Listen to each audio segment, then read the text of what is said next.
il y a 6 mois, j'ai reçu un message qui a tout changé, un manuscrit ancien, découvert dans les archives secrètes du Vatican.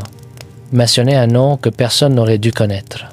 Daniel, pas le prophète des légendes, mais un homme réel dont l'histoire avait été cachée, déformé, transformé en mythe pour dissimuler quelque chose d'immense, quelque chose que les empires ne voulaient pas que nous sachions. Depuis cet instant, ma perception de l'histoire elle-même n'est plus la même. À l'autre bout du fil, il y avait un archéologue que je connaissais depuis des années, un homme rationnel, scientifique, qui travaillait sur des fouilles en Irak. Sa voix tremblait. « Tu dois venir immédiatement. » Mathilde dit, « Nous avons trouvé quelque chose sous les ruines de Babylone, quelque chose qui correspond exactement au texte de Daniel. Et ce que nous avons découvert, personne ne sait comment l'expliquer. » Je lui ai demandé de préciser, mais il est resté silencieux.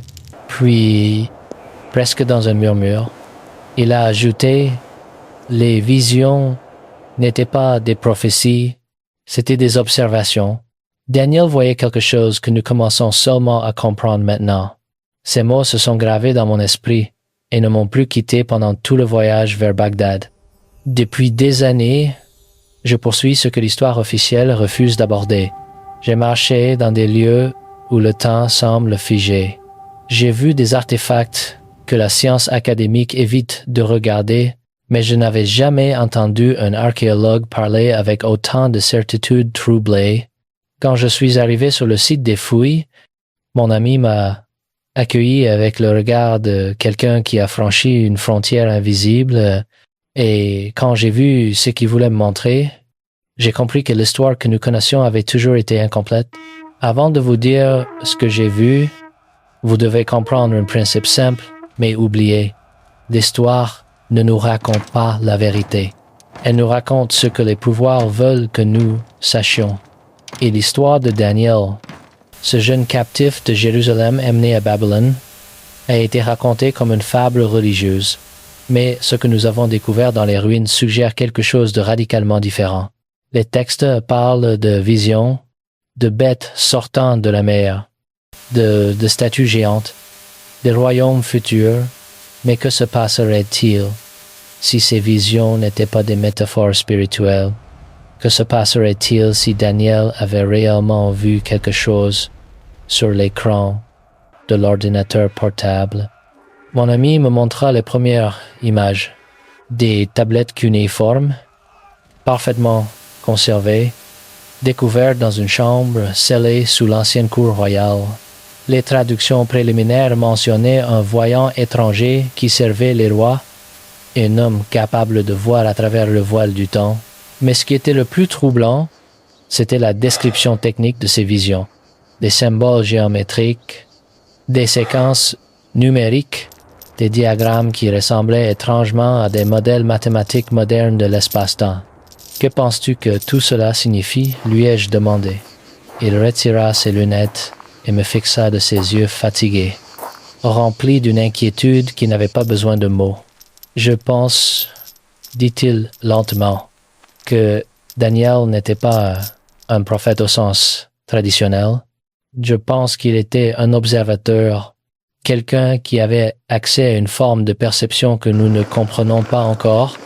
Et je pense que ce qu'il a vu, les empires qui s'effondrent, les bêtes qui se lèvent, le royaume éternel n'était pas une vision du futur. C'était une vision de la structure même de la réalité. Ces mots ont marqué le début d'une obsession qui ne m'a plus quitté. Au cours des mois qui ont suivi, j'ai traversé des continents, j'ai rencontré des historiens prêts à risquer leur réputation. J'ai relu des textes anciens qui apparaissent aujourd'hui comme des témoignages. Les preuves s'accumulaient et avec elles grandissait une certitude troublante. Ce qui émergeait n'était pas seulement une découverte archéologique. C'était la révélation d'une capacité humaine perdue, une forme de conscience que les anciens possédaient et que nous avons oubliée. Mais avant d'en arriver là, Je dois vous raconter ce qui s'est passé 3 semaines après mon retour à Paris. Il était tard dans la nuit. J'analysais les photographies des tablettes lorsqu'un email sans expéditeur est apparu à l'écran. Le message était bref. Je sais ce que vous cherchez. Ne répondez pas. N'utilisez pas le téléphone. Demain midi, voici les coordonnées, en pièces jointes. Un point isolé près de Chartres. J'aurais dû l'effacer. Mais quelque chose dans mon instinct m'en empêchait. J'ai senti que derrière ces mots se cachait quelqu'un qui en savait vraiment trop. J'ai pris des précautions. J'ai laissé un mot à ma famille avec les coordonnées et un message clair si je n'étais pas de retour dans 6 heures. Ils devaient appeler la police. L'endroit était une vieille église abandonnée près d'un cimetière médiéval.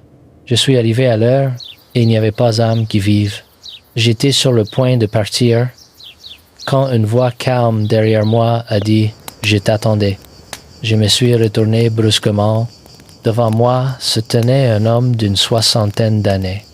Vêtu sobrement mais avec une élégance qui trahissait des années de pouvoir, son regard, cependant, était celui de quelqu'un qui en a trop vu. « Qui êtes-vous » lui ai-je demandé. « Mon nom ne vous serait d'aucune utilité. » Et il répondit « Mais ce que je sais ?» Oui. Il s'assit sur un banc de pierre et m'invita à faire de même. Puis il se mit à parler. Pendant 3 heures, sans jamais s'arrêter, il me raconta qu'il avait passé 40 ans dans des projets secrets consacrés à l'étude de ce qu'on appelle la perception élargie, des programmes gouvernementaux, financés dans l'ombre, cherchant à comprendre comment certains individus à travers l'histoire avaient pu accéder à des informations impossibles. Daniel n'était pas le seul. M'expliqua-t-il, à travers les siècles, il y en a eu d'autres, des voyants, des prophètes, des mystiques, mais Daniel était différent. Ses visions avaient une précision mathématique. Il décrivait des empires qui n'existaient pas encore avec des détails structurels exacts. Il parlait de cycles temporels, de schémas récurrents, comme s'il voyait le code sous-jacent de l'histoire humaine. Il me parla d'un réseau de recherche réparti dans le monde entier, créé pour étudier ce qu'on appelle les fenêtres de perception, des états de conscience modifiés où certaines personnes semblent accéder à des informations non locales, des laboratoires en Russie, aux États-Unis, en Israël, tous poursuivant la même question. Comment est-ce possible? Les gouvernements le savent depuis des années, poursuivit-il. Ils enregistrent des phénomènes de plus en plus fréquents, des personnes qui voient des événements futurs, des intuitions qui se vérifient avec une précision statistiquement impossible, des rêves prémonitoires documentés dans des conditions contrôlées, tout suit un schéma précis, comme un code qui se révèle. Les événements, m'expliqua-t-il, ne se produisent pas au hasard. Et il existe une structure, une architecture du temps que certains esprits peuvent percevoir. Daniel était l'un d'eux, et ce qu'il a vu n'était pas le futur au sens linéaire. C'était la forme même de l'histoire, ses cycles, ses patterns, ses lois cachées, mais le plus inquiétant était ce qu'il me dit ensuite. Au cours des 3 dernières années, quelque chose a changé. Le nombre de personnes rapportant des expériences similaires à celles de Daniel a augmenté de manière exponentielle. Des visions spontanées, des perceptions élargies, des accès soudains à des connaissances impossibles. Nous avons cartographié les données. Si les modèles sont corrects, nous approchons d'un point de basculement, un moment où ce type de perception deviendra accessible à beaucoup plus de gens. Je lui ai demandé pourquoi il avait décidé de m'en parler. Il m'a regardé calmement, puis a répondu « Parce que tu es libre, tu n'appartiens à aucune institution. Tu n'as de compte à rendre à aucun pouvoir. La vérité a besoin d'une voix qui ne peut être réduite au silence. Ce qui arrive ne doit pas effrayer, mais préparer. Ceux qui ne seront pas prêts risquent de perdre leur repère. » Il sortit alors une petite clé USB. me l'attendit et dit doucement, tout est là dedans. Les données, les preuves, les corrélations, les archives déclassifiées de programmes secrets, les témoignages de centaines de personnes à travers le monde, les analyses neurobiologiques. Maintenant, c'est à toi de jouer. Avant de partir, il me fixa d'un regard que je n'oublierai jamais. Puis il prononça une phrase qui me glaça le sang. Ce que Daniel a vu n'est pas seulement l'histoire des empires, c'est l'histoire de la conscience humaine elle-même. Les bêtes qu'il a vues sortir de la mer ne sont pas des nations futures. Ce sont des états de conscience collective, des formes pensées qui prennent vie quand suffisamment d'esprits les alimentent. Les empires ne tombent pas par la guerre seule. Ils tombent quand la conscience collective change de fréquence. Et nous sommes au seuil d'un tel changement maintenant. Pendant des jours, je suis resté plongé dans un silence fiévreux, incapable de chasser ces mots de mon esprit. Lorsque j'ai trouvé la force d'examiner le contenu de la clé USB, tous mes doutes se sont envolés. Il contenait des preuves accablantes, des dossiers militaires déclassifiés sur des programmes de vision à distance, des photographies, des manuscrits jamais publiés, des enregistrements d'expériences contrôlées où des sujets décrivaient avec précision des événements futurs.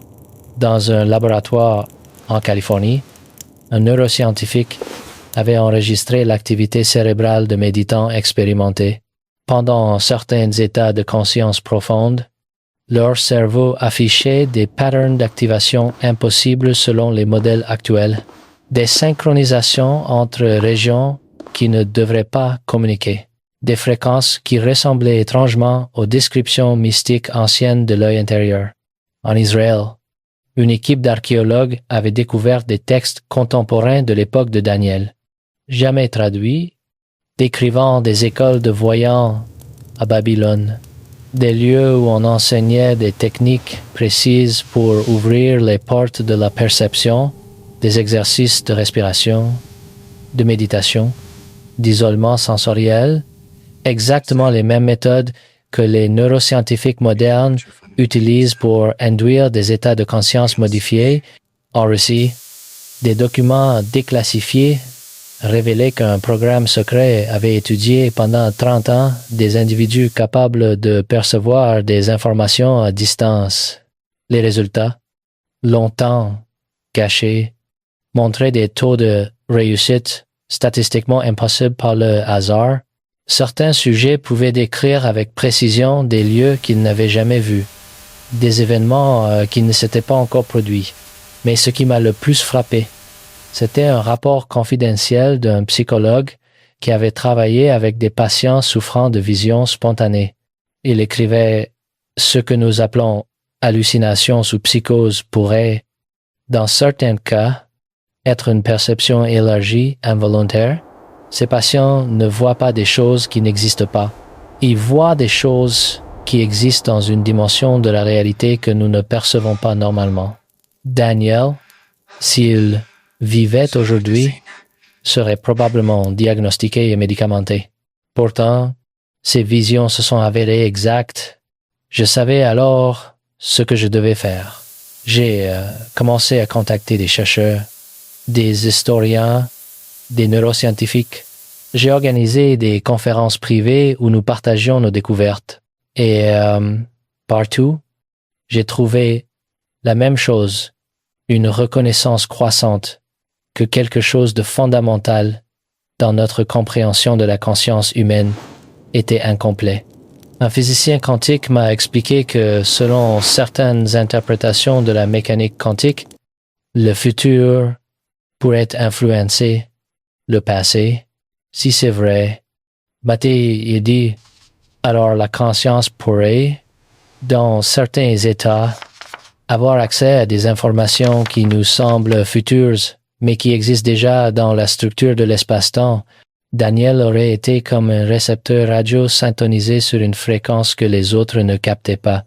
Une anthropologue spécialisée dans les traditions chamaniques m'a montré que presque toutes les cultures anciennes avaient des techniques pour induire ce type de perception.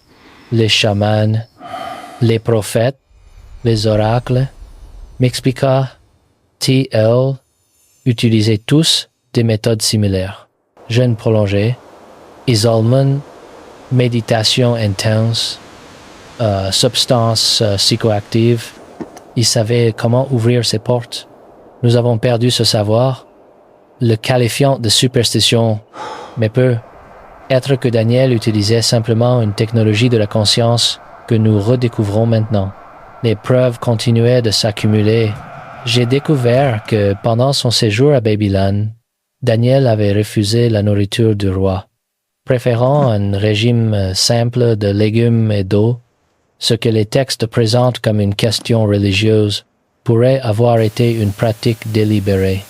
Les neuroscientifiques modernes savent que le jeûne et certains régimes alimentaires peuvent modifier profondément les états de conscience, augmenter la neuroplasticité, faciliter les perceptions élargies. J'ai appris que Daniel priait 3 fois par jour face à Jérusalem, pas seulement par dévotion, mais peut être comme un exercice de focalisation mentale. Les pratiques méditatives régulières, nous le savons maintenant, modifient physiquement le cerveau. Elles augmentent la matière grise dans les régions associées à l'attention, à l'empathie, à la perception du temps. Et ces visions les plus intenses se produisaient toujours dans des états de conscience altérés, jeûne prolongé, méditation profonde, moments de crise émotionnelle, exactement les conditions que les chercheurs modernes identifient comme propices aux expériences non ordinaires de conscience. Mais la découverte la plus bouleversante est venue d'une source inattendue. Un mathématicien travaillant sur la théorie du chaos m'a contacté après avoir lu mes articles. J'ai analysé les descriptions des visions de Daniel. Matthieu, il dit « les bêtes, les empires, les cycles ». Si on les traduit en modèles mathématiques, ils ressemblent étrangement à des attracteurs étranges, des patterns qui émergent dans les systèmes complexes. Daniel ne voyait pas l'avenir de manière littérale. Il voyait les structures sous-jacentes, les patterns récurrents de l'histoire humaine.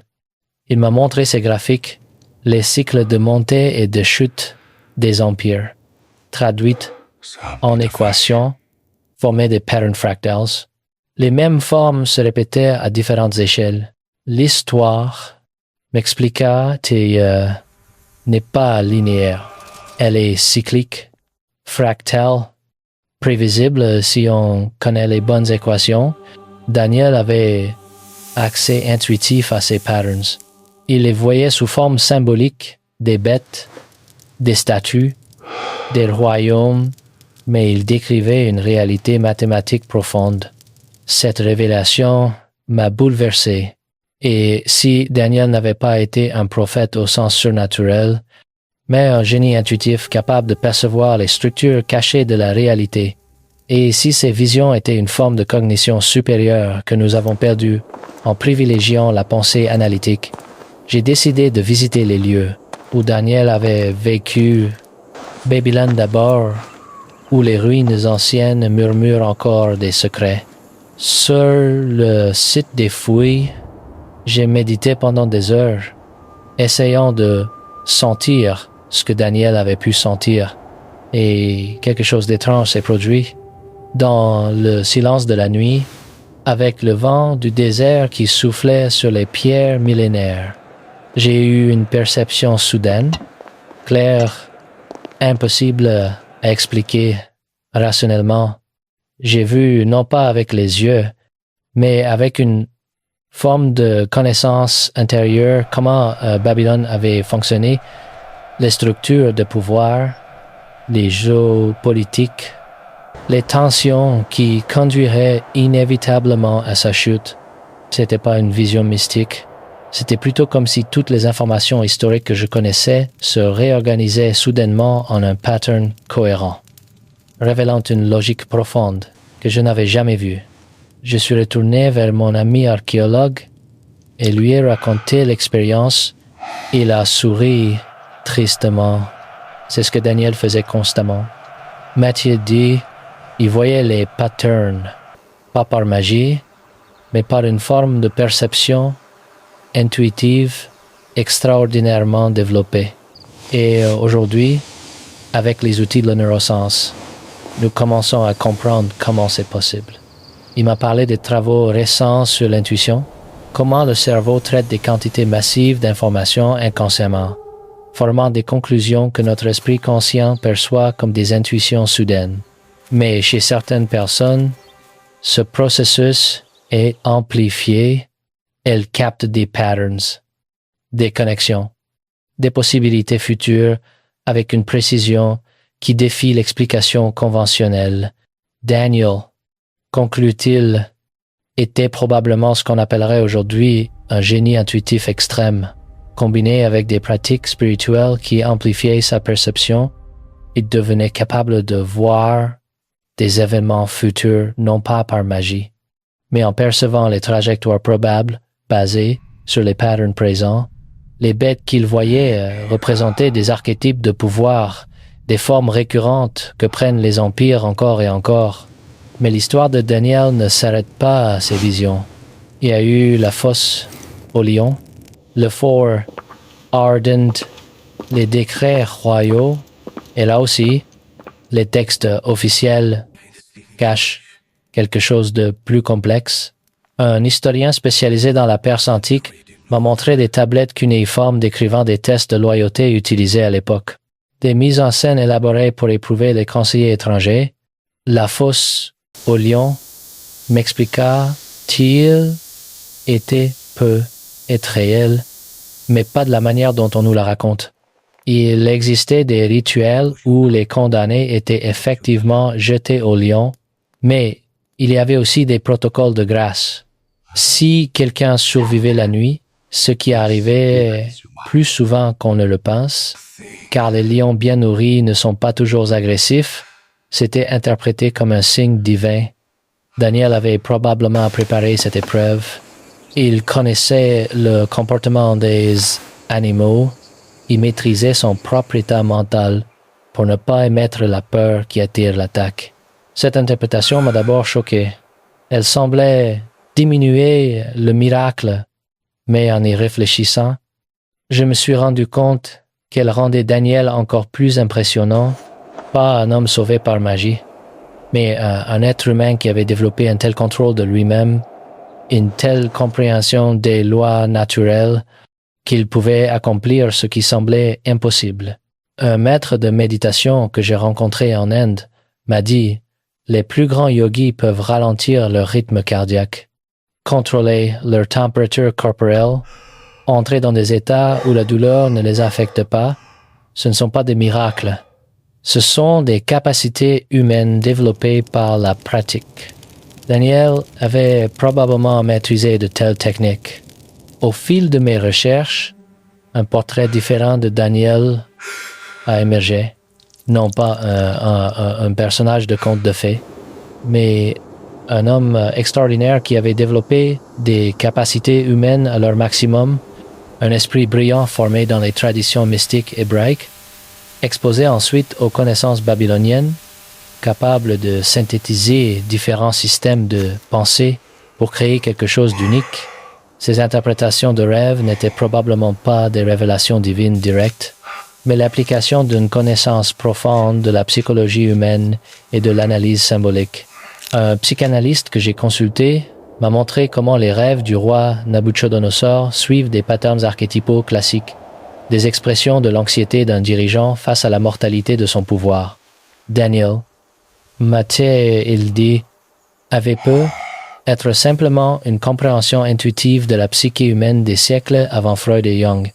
Il pouvait lire dans les symboles des rêves, les peurs et les désirs profonds des puissants. Et cette capacité lui donnait un pouvoir immense à la cour. Mais la question restait, qu'en est-il de ces visions apocalyptiques, les bêtes, le Fils de l'homme, le royaume éternel? Là, les explications deviennent plus complexes. Un théologien progressiste m'a proposé une interprétation fascinante. Daniel vivait à une époque de bouleversement massif.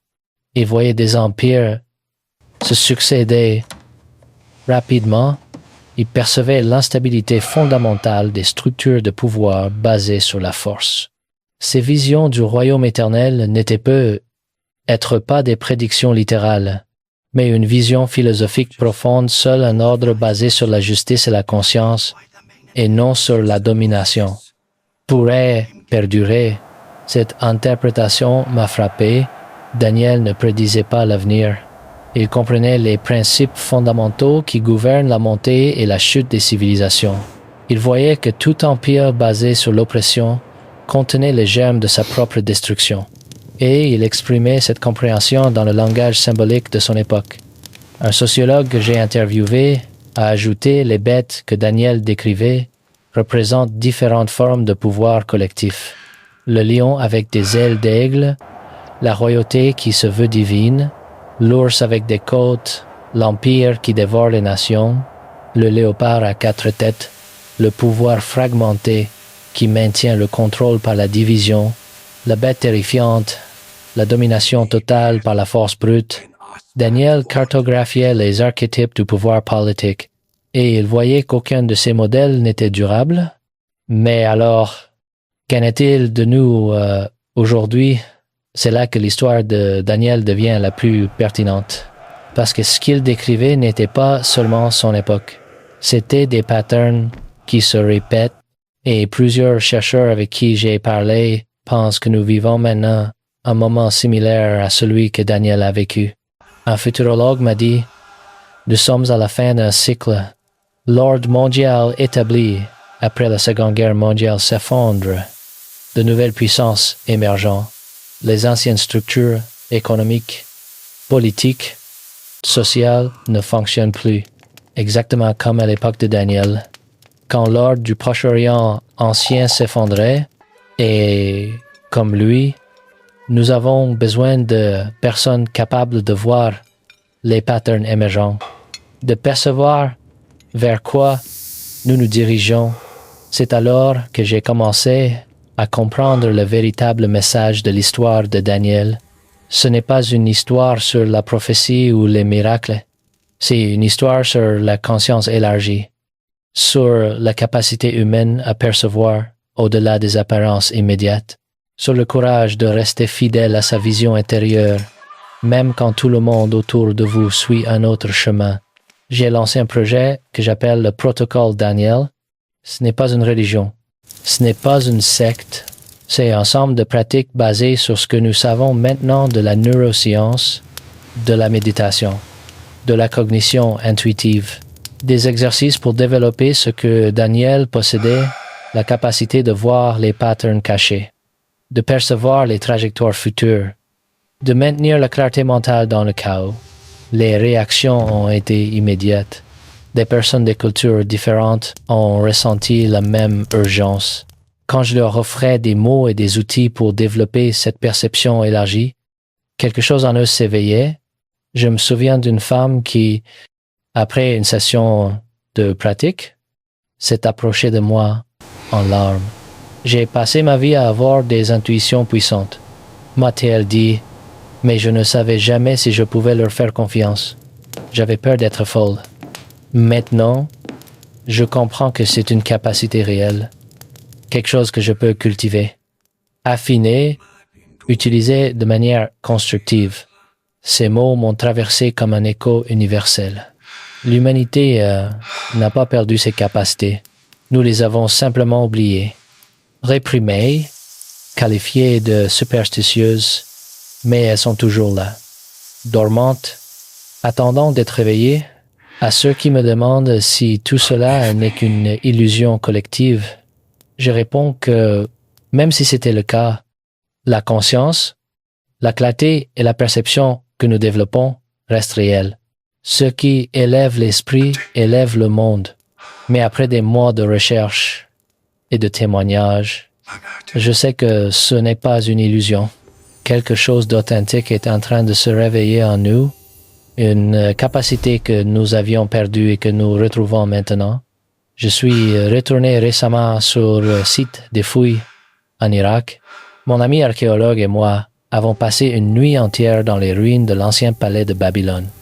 Là où Daniel avait probablement vécu, Et, au lever du soleil, nous avons eu la même sensation étrange. Pas une vision mystique, mais une compréhension soudaine et profonde. J'ai cru toute ma vie, m'a dit mon ami, que l'archéologie consistait à étudier des objets morts.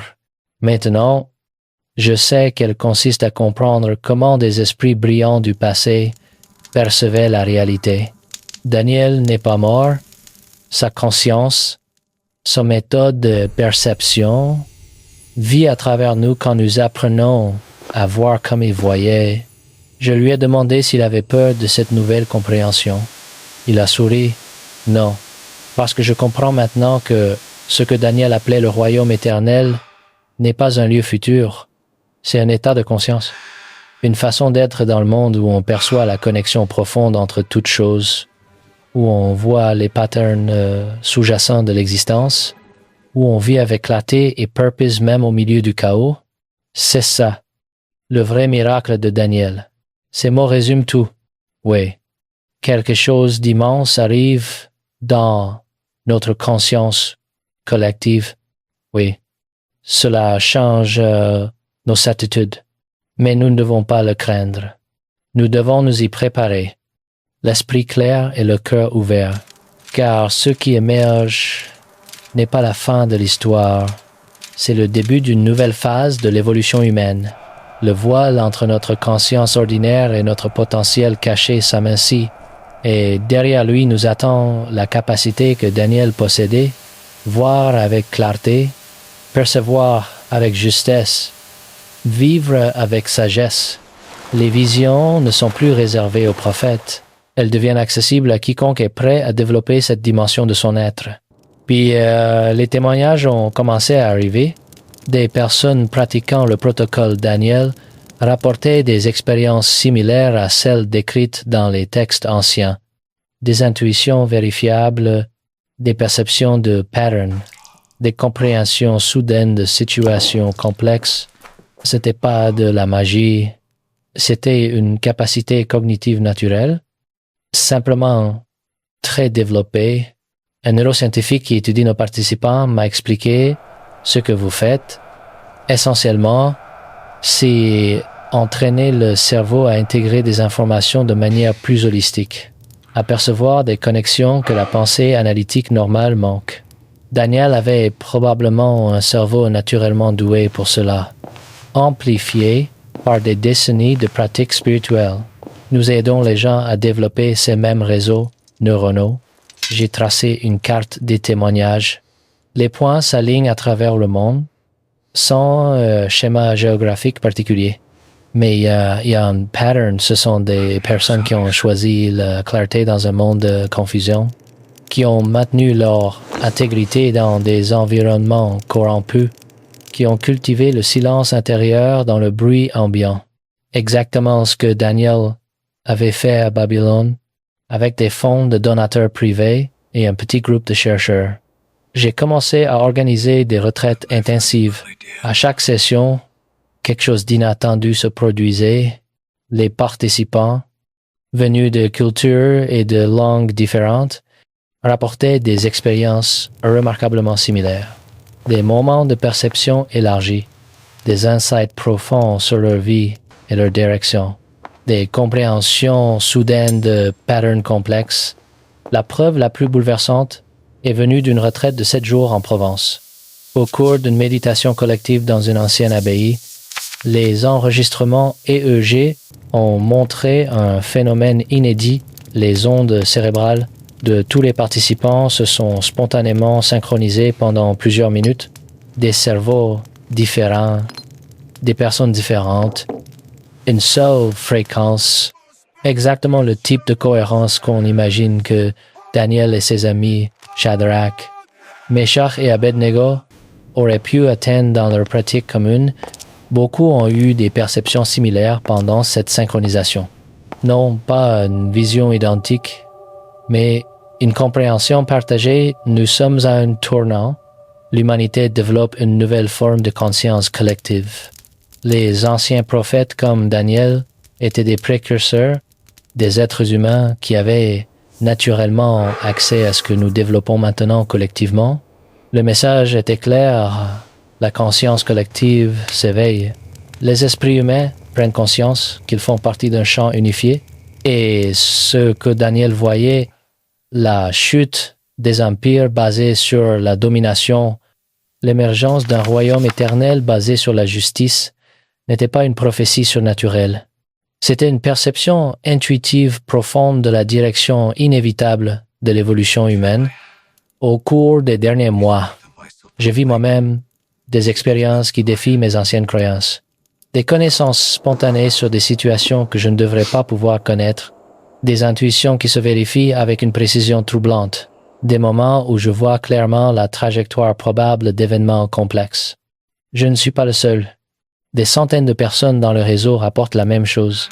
Un chercheur en sciences cognitives m'a expliqué, si la conscience n'est pas produite par le cerveau, mais simplement filtrée par lui, une hypothèse que plusieurs physiciens quantiques prennent maintenant au sérieux, alors ce que vous expérimentez serait l'affaiblissement de ces filtres.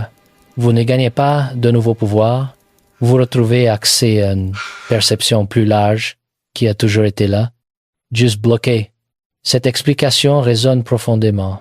Nous n'acquérons pas de capacités surnaturelles. Nous nous souvenons de ce que nous sommes. Daniel n'était pas un surhumain. Il était pleinement humain. Ce que nous avons oublié comment être. Ce n'est pas une punition ni une anomalie. C'est un réveil. L'humanité brise la coquille de son sommeil intellectuel. Ceux qui restent ancrés uniquement dans la pensée analytique le percevront comme une menace. Ceux qui s'ouvrent à cette dimension intuitive le vivront comme une expansion. Je le vois partout.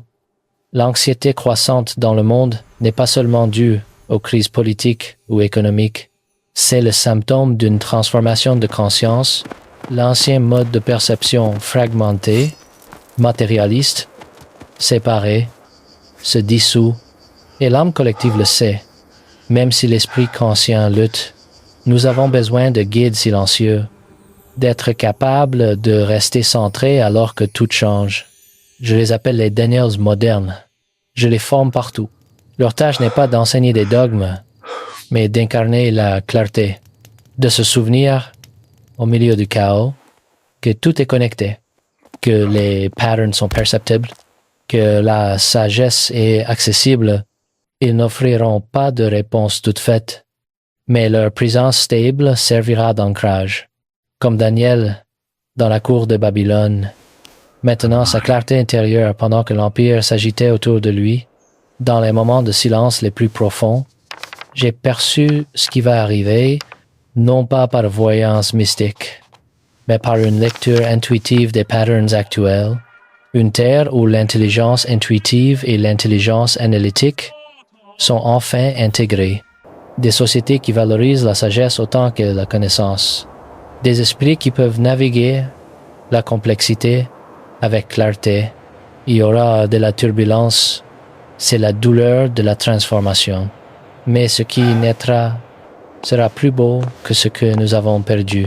C'est pourquoi je vous dis, n'ayez pas peur de développer cette dimension de vous-même. Ce n'est pas de la folie, c'est votre humanité pleine.